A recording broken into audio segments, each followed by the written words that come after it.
ikaze kuri mwese mu ndirimbo 30 nabateguriye zakunzwe kuruta izindi mwaka wa 2025 ku isi yose, aho ngiye tuje kubana nk'ibisanzwe nabateguriye nitwa General CG Blues.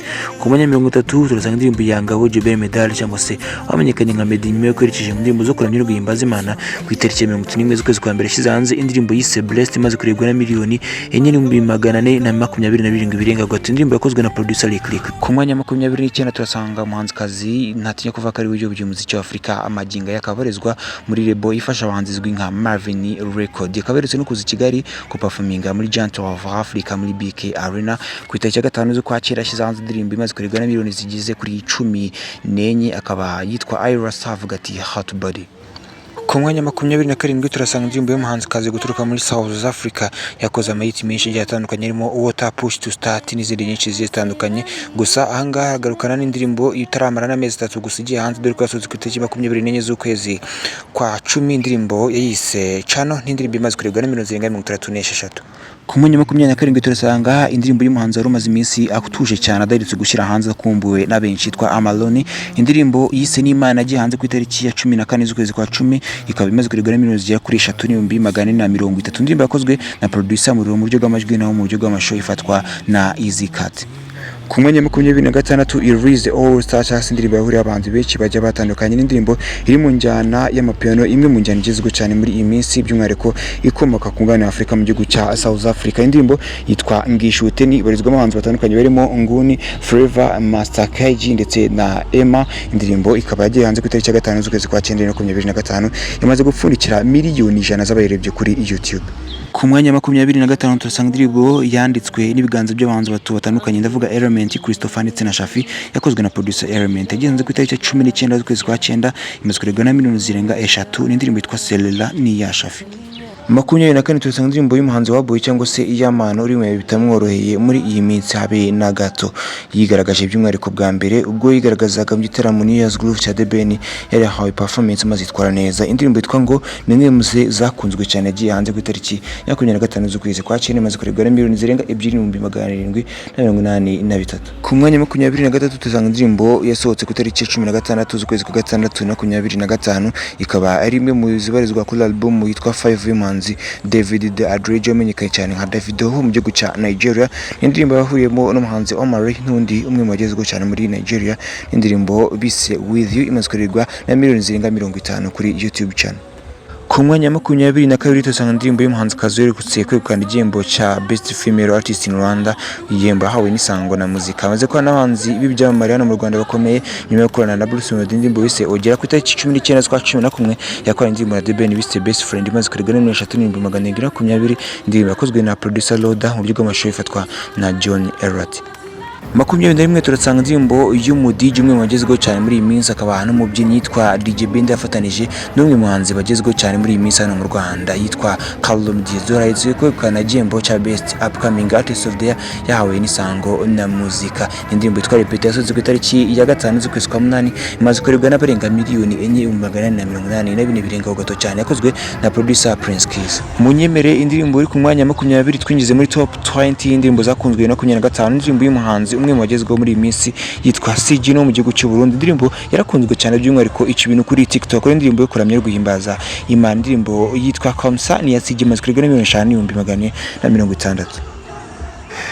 Tutarava mu gihugu cy'u Burundi munyemere twekeze ku mwanya 19 mu ndirimbo zakunzwe cyane no 25 turasanga indirimbo y'umuhanzi wo mu gihugu cy'u Burundi usimbye kuba yakunzwe mu Burundi yageze no mu Rwanda ndetse kandi yaranakundwa cyane. Indirimbo yasohotse ku itariki ya 7 z'ukwezi kwa 8 imaze gupfundikira miliyoni zirenga 8. Umuhanzi aherutse kudahirwa n'igitaramo aherutse gukora i Kigali hano mu Rwanda gusa nimwe mu zakunzwe. Indirimbo yitwa Ahandi he yakiriku akiri. Ku mwanya 18 turasanga indirimbo yasohotse ku itariki 17 z'ukwezi kwa 8 uyu muhanzi akaba yari nomine mu bahanzi beza b'umwaka bisango na muzika award akaba aherutse no gukora igitaramo kizize imyaka 5 amaze mu muziki. Indirimbo yanyuze mu biganza by'abahanzi batandukanye bayanditse barimo Shafi Biluzima, Kevin Kade ndetse na Element ikaba yakozwe na producer Element mu buryo bw'amashusho imaze kurebwa na miliyoni 4 kuri YouTube. Ku mwanya 17 turasanga indirimbo imwe mu zakunzwe cyane by'umwihariko mu ntangiriro z'umwaka dore ko yasohotse ku itariki 28 z'ukwezi kwa 2 abakundana bagiye bayitura bicikikana cyane. Indirimbo yitwa Me Too ni ya Harmonize afatanije n'umukobwa umwe wagezweho muri iyi minsi yitwa Abigail Chams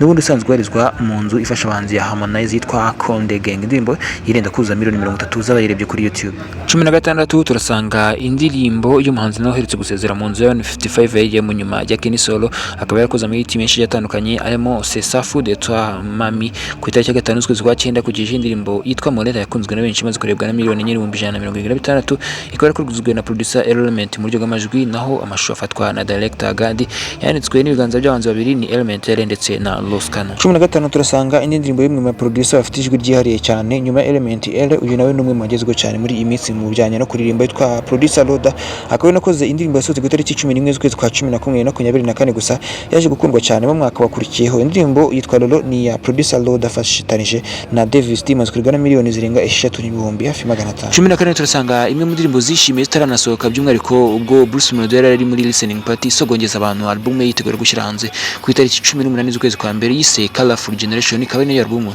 yaje guhembwa n'isangwa na muzika as best album of the year 2025. Indirimbo ikaba imaze kurigana miliyoni irengaho, nyamara indirimbo ikaba nta official video ifite yitwa Rosa ya Bruce Melody yakozwe na producer Prince Keys.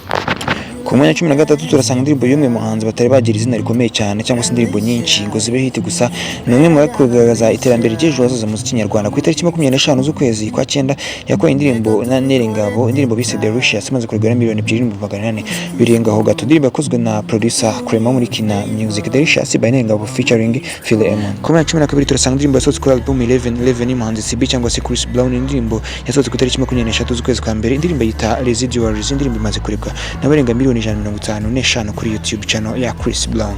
Ku mwanya 11 turasanga indirimbo yabaye hit by'umwihariko ku mugabane wa Afurika cyane cyane mu gihugu cya Nigeria, biza no gutuma umuhanzi w'icyamamare Burna Boy yifuza gukora collab cyangwa se remix n'uyu muhanzi witwa Shali Pop. Indirimbo kandi usibye remix ya Burna Boy n'umuhanzi Kid from Kigali wo mu gihugu cy'u Rwanda nawe yakoze remix yayo ni umuhanzi witwa Shali Pop agira ati laho ku mwanya wa 11. Indirimbo imaze kurebwa na miliyoni zirenga 74. Munyemere twinjire neza muri top 10 indirimbo zakunzwe kuruta izindi mwaka wa 2025. Indirimbo igiye kuramya no guhimbaza Imana n'abakobwa babiri bubaye muri Ndabirene cyangwa se MIE. Indirimbo ntatinya kuvuga ko ari indirimbo yabirebwe kuruta izindi muzasohotse muri 2025 hano mu Rwanda. Indirimbo imaze kurebwa na miliyoni zirenga 28 yasohotse ku itariki ya 5 z'ukwezi kwa 3 ni Yebo by Vesina ndetse na Dorcas. Ku mwanya 9 turasanga indirimbo ya Chris Easy cyangwa se Aritwani, ni indirimbo nayo yasohotse no 24 mu mpera zayo ku itariki 26 z'ukwezi kwa 11, yanditswe n'abagabo babiri ndavuga Element na Chris Easy. Indirimbo kandi akaba Element ari we yakoze as producer. Indirimbo ikaba imaze kurebwa n'abarenga hafi miliyoni 7. Aha tugeze ni ku mwanya 8 utosanga indirimbo y'umuhanzi Kenny Solo cyangwa se Spectacular, akaba ari umwe mu baherutse gusezera mu nzu ya 155 AM, gusa ku itariki 15 z'ukwezi kwa 6 yashyize hanze indirimbo imaze kurebwa n'abarenga miliyoni 5, ikaba yarafashwe amashusho na director Faizo Pro, naho mu buryo bw'amajwi ikorwa na producer Element. Indirimbo yitwa Phenomena by Kenny Solo. Ku mwanya wa 7 turasanga indirimbo y'umuhanzi Juno Kizigenza, ni indirimbo yatangiye n'umwaka dore ko yasohotse ku itariki 13 z'ukwezi kwa mbere, gusa ni imwe mu zakunzwe cyane dore ko imaze kurebwa n'abarenga miliyoni 7. Indirimbo ikaba yaranditswe na nyirizina n'ubundi Juno Kizigenza, naho Element ayikora mu buryo bwa production. Indirimbo kandi ikaba yaramasterizwe na Bobo Pro on the mix. Ku mwanya wa 6 turasanga imwe mu ndirimbo zakunzwe cyane cyane by'umwihariko mu gihugu cya Nigeria, aho umusore aturuka witwa Achela. Iyi ndirimbo yaje no gukorerwa remix na Diamond Platnumz nyuma ya gato muri Tanzania, gusa iyi dusanga ku mwanya wa 6 ni indirimbo yasohotse ku itariki 31 z'ukwezi kwa 3 ni original yayo yitwa My Darling ni ya Achela. Indirimbo ikaba yenda gupfundikira miliyoni 100 z'abayirebye. Twinjiye neza muri top 5 indirimbo zakunzwe kuruta izindi mwaka wa 2025, aho duhere ku ndirimbo imwe mu zakunzwe cyane mu mwaka wa 2025 by'umwihariko. Indirimbo banze gushoka mwaka wa 2024 ku itariki 31 z'ukwezi kwa 10, gusa izakorerwa remix n'umuhanzi witwa Burna Boy. Indirimbo kandi iri mu njyana imwe mu njyana zigezweho muri minsi yaharawe yitwa Kompa, ni Campe version 2. Indirimbo ya Joy Duet Fight featuring Burna Boy imaze kurebwa na miliyoni zirenga 22. Ku mwanya wa 4 turasanga indirimbo iritse guhabwa igihembo cya Best Collaboration of the Year 2025 n'Isango na Muzika Award, cyangwa se indirimbo yahuriye abahanzi barenze umwe igakundwa cyane muri 2025. Indirimbo ikaba yarakozwe na producer Element mu buryo bwa production, nayo ifatwa amashusho na Monezero Creative uzwi cyane nka mumuna wa Christopher. Yanditswe n'abahanzi b'ibyamamare benshi batandukanye barimo Diestora, The Ben, Kevin Kade, Chris Easy Junior, GT ndetse n'abandi benshi bagiye batandukanye. Ni Follow Me ya Kevin Kade, The Ben ndetse na Chris Easy.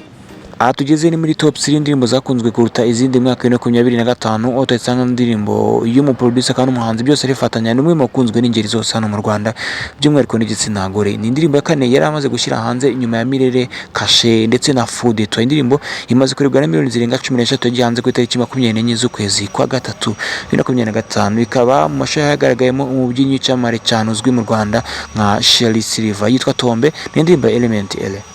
Ku mwanya kabiri turasanga indirimbo yagiye hanze buri minsi 5 gusa kugira ngo umwaka wa 2024 urangire. Ni indirimbo ya The Ben cyangwa se Mugisha Benjamin. Indirimbo yavuzwe amagambo menshi by'umwihariko ku mbuga nkoranyambaga, abenshi bibaza niba byari ngombwa ko The Ben agaragaza umugore watwitiye mu ndirimbo. Gusa biteguraga kwibaruka umwana wabo w'imfura, baje no kwibaruka mu kwezi kwa gatatu witwa Uwikeza Luna Paris. Ni indirimbo ya The Ben, indirimbo yise True Love imaze kurebwa na miliyoni zirenga 8,100 yakozwe na producer Rio Beat muri Country Record. Umunyemerere imbere mwese twabanye kuva ku mwanya 30 tubara indirimbo zakunzwe kuruta izindi mwaka hose no 2025 mpaka tugeze ku mwanya wa mbere. Ku mwanya wa mbere turasanga indirimbo yatangiye y'abahanzi babiri gusa, umwe muri abo za kwikora muri indirimbo ndavuga Kwisiyose bitewe na management itarabashe kumvikana na nyiri iyi ndirimbo. Indirimbo yagiye hanze ku itariki 24 z'ukwezi kwa gatanu, gusa kimara kujya hanze yaje guca ibintu byabaye mwese murabizi. Ku mbuga nkoranyambaga yarayoboye ikorwa ama challenge menshi agiye atandukanye, ikaberutse no guhabwa igihembo n'isango na muzika wadi nk'indirimbo yakunzwe kuruta izindi mu 2025. Ni indirimbo imaze no kuzuza miliyoni 10 z'abayirebye kuri YouTube. Release Tsunami by Run Up come here at number 1 as best song of the year 2025. Ibe byiza kuri mwese gusanzwe nje wumvaga nitwaga journalist G Blues. Hasta vista, ciao ciao. Wallahi ndabashimiye, Imana ibaho umugisha mwinshi cyane. Izi zari inzozi gusanga ni magaze ahantu nkangaha mfite indirimbo y'umwaka, ni ibintu bidasanzwe, manganye n'ibihanganje byinshi cyane bikomeye muri music. So it's a blessing to be here. Shout out to my sister yamfashije gutangira music. Shout out to my mom yakomeje kumpa akaboko. Shout out to everybody wakoze challenge ya Tsunami, and also shout out to the band yafashe video ari kuririmba Tsunami. It's a blessing, ni ibintu bya hatari. And also shout out to Bruce, n'umuntu nakuze nawe like nimitatinga music yiwe kugira ngo mbe run up ndimo ndagenda mba ubungubu. So everybody ndabashimiye, isango na muzika Imana ibahe imigisha myinshi cyane. And next year I'm dropping another song of the year. Bless you, bless you.